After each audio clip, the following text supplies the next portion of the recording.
Well, hello, and welcome to another episode of My Orgasmic Life. I'm your hostess with the mostest, Gaia Morrissette, and today we're going to talk about last week's show. We talked about can you still be a manly man and being submissive? And so today we're going to talk about can you be a strong, powerful woman, even identifying as a feminist, and still be crave, desire, and be submissive from a sexual standpoint and within the confines of BDSM. So just a couple of things before we get into this topic. One, I'm going to be talking about gender roles, so binary gender roles. So all of my non-binary peeps, if some of this might apply, some of it might not apply, but I just want to acknowledge that what we're talking about is from a binary role belief system around gender roles, okay? Second, we're in my dungeon. Isn't it lovely? So content warning, it's important for you to know that I'm in my dungeon and we're going to be talking about BDSM and we're going to talk about submission and surrendering and all these things. So content warning. And the third thing is don't forget to host. Don't forget to tip your hostess. That's right. The hostess with the mostest, which is moi. All right. And you can do that through Patreon, which I will put in the link in the show notes. Okay, so let's get into our topic. So first of all, you might, for everybody who's watching me, I actually, which is very rare that I don't know if anybody's ever seen me do this publicly, have my collar on me, this beautiful collar. And this is the collar that I wear when I am going to be submissive. That's right. You're like, what? No way. There's no way, guys, I'm submissive. I am. And that's what I'm going to talk about. Why I am, the importance of it, how it keeps me balanced and stable, and how I'm still a very powerful, very strong, and identify as feminist. Okay, so let's define the word feminism, because that's also a triggered word. That usually has a lot of connotations, belief systems, stories that we tell around it. It means different things, different people. So when I identify as a feminist, this is what it means to me. As a feminist, I fight for females, anybody who identifies as a female and is a woman, identifies as a woman, their right to choose whatever works for them. That's what feminism is to me. I also fight for the rights of everybody else as well, but that is one identity that is close to my heart because I do identify as female. I do identify as a woman. And I've gone through a lot of oppression in my life because I identify as a female. So feminism, for me, that's what it is that I'm fighting for anybody who identifies as female, their right to make whatever choice works for them. Not works for the society, not works for your neighbors, not works for another group of people that identify as feminists, but whatever works for the female individual, the person that identifies as a female as an individual. Now, that wasn't always the case in my journey into feminism when I was in my 20s, which was like 26 years ago. That's right, I'm 46. I look fabulous, don't I? It's all the laughing and the spanking. Keeps you young. So where was I? Oh, okay. So when I was in my 20s and I was going to school for working with abused women and children, and it was just a feminist-based program, I wasn't as I dropped into those places about there's a right and there's a wrong. And anytime we believe there's a right and there's a wrong, we are doing disservice to everybody in that community, because not everybody in any community, doesn't matter what community we're talking about, can meet whatever those rules are, because we're all individuals working to fight for a cause. So, all right. So that being said, when I was in my 20s, that's when I really started to explore. I was exploring my sexuality and started to explore BDSM and kink. And I remember the struggle that I went through, because here I was, this really strong, rah, powerful powerhouse of a woman. And yet my deepest, darkest desires and arousal responses were coming from my fantasies of being taken, my fantasies of submission, my fantasies of being bound and powerless to do anything. And I thought there was something seriously wrong with me. And I significantly struggled internally. And I couldn't talk to any of my hardcore feminist friends, because they were moving from some of the same places that you can't be submissive and still be strong, powerful woman. So what I had to do in my own journey of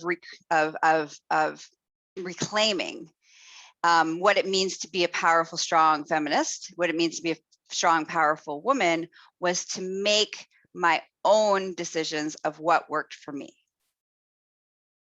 And part of why, me personally, and it doesn't apply to all people who identify as female that are submissive, okay? But for me, I'm typically not very submissive in life. Well, let's be honest. Very rarely ever. I have to work really hard.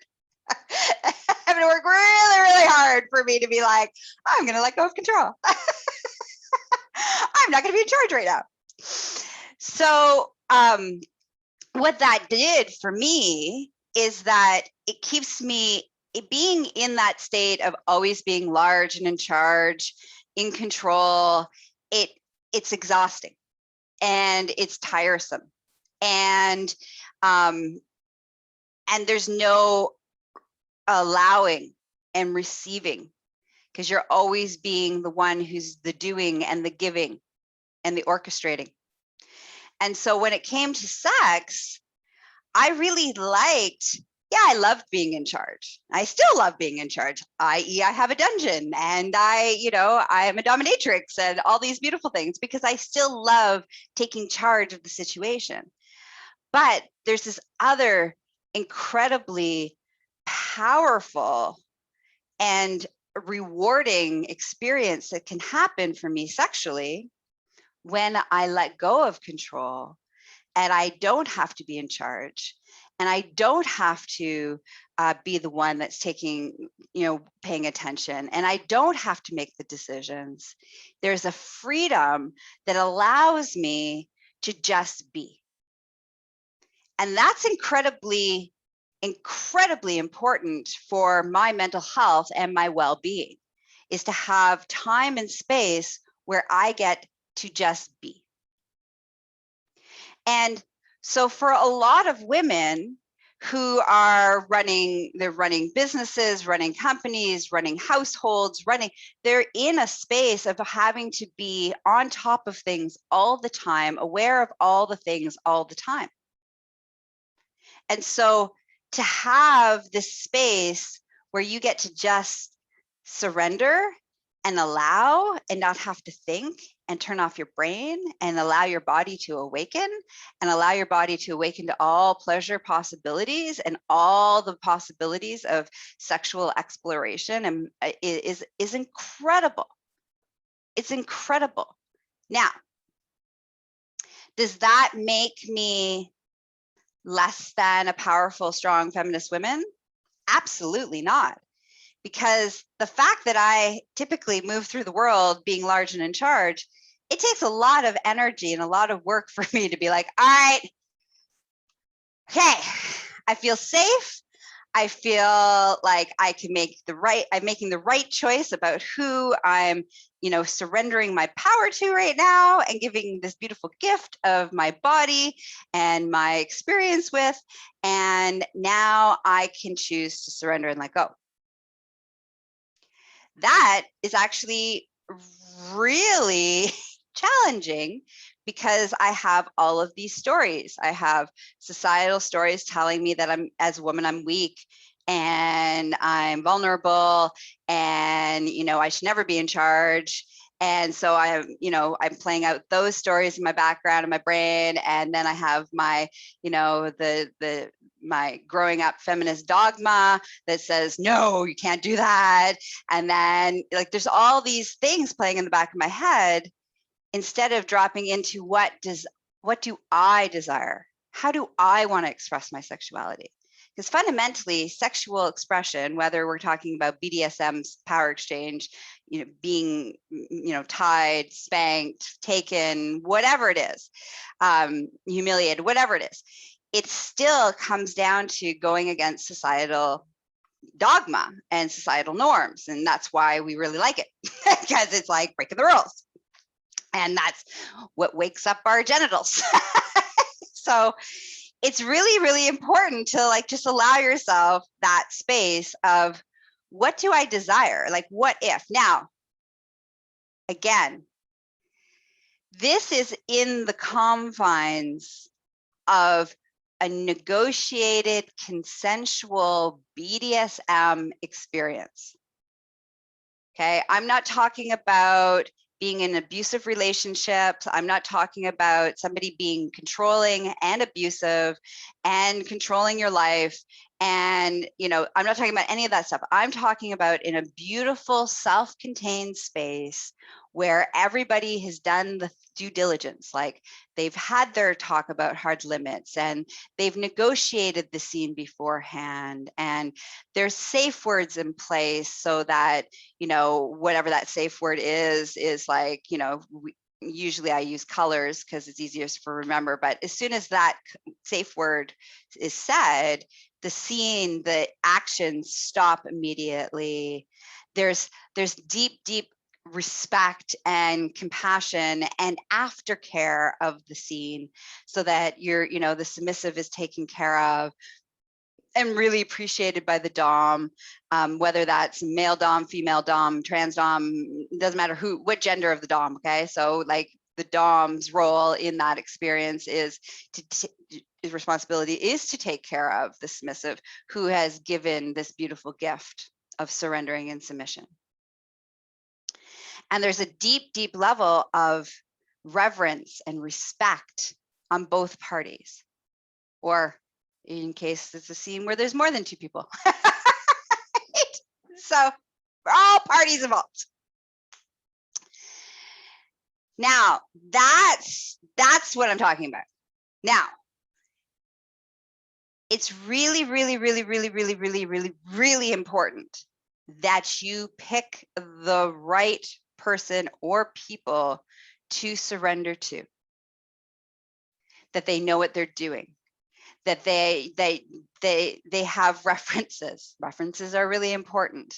That they will take care of you, because you are ultimately putting yourself in a position of extreme vulnerability, both emotionally as well as physical vulnerability and mental vulnerability. And so whoever you do that with, whoever you're going to give that beautiful gift to, and share that experience with, you need to really don't let your genitals make the decisions. All right. Let your head make the decisions. Your genitals can show up afterwards. All right. You make sure that you pick the right person or people. Otherwise, it can turn into an abusive situation. It can turn into toxic situation, and it doesn't support being a strong, independent feminist woman. It supports re-victimization. So that's the difference. The difference is who you choose and what parameters and boundaries you set is the difference between an empowered, adventurous, enlightened, divine experience of really awakening and adding more to your repertoire of being a powerful kick-ass woman, versus being in a situation where you are being a victim and you're being victimized, and it's abuse, which actually takes away your power. So a scene, so externally, you could see a scene and you could be like, oh my God, that's incredibly abusive. Or you could see a scene and you'd be like, wow, that's really magical and powerful. And the difference between those two scenes is people's behavior, people's actions, and who you choose, and what the motivator behind what you're doing. Okay, so like I said, I'm wearing my collar, which I don't think anybody's ever publicly ever seen this. So if you're listening, you might want to go find this episode on the YouTube to see how gorgeous I look in my sexy collar. And, you know, I really, really lovingly invite you to come join my BDSM membership program. So I have a membership program where we do exploration of different kinks every month. And we dive into the how, the whys, the safety protocols, all the logistical stuff. And then we do that with blended learning, where I then have a demo dolly, where I then actually play out whatever that kink is so that you can see it in action. And then you get to ask us questions. So it's a really great way of learning. It's also really, really sexy to watch. So if you're interested in that, go to empressgaia.com and you'll find all the information on there about the membership program. I also have programs and courses that you can take to learn all about, you know, education is sexy, education is power. Okay, so I have all sorts of programs and courses around education, and you can find them on all the BDSM one on empressgaia.com. If you want to learn about all the things that I do in the world, which is a lot, you can visit me at GaiaMorrissette.com, which is the hub. That is the hub, the gateway to entering into the world of Gaia. And don't forget, today's episode is brought to you by Tickle.life. And I also host Tickle.life's podcast as well. So come check that out. And don't forget to tip your hostess with the mostess. Mwah! Which you can do at Patreon. Have a juicy day. And I hope this was insightful. Not insightful, insightful.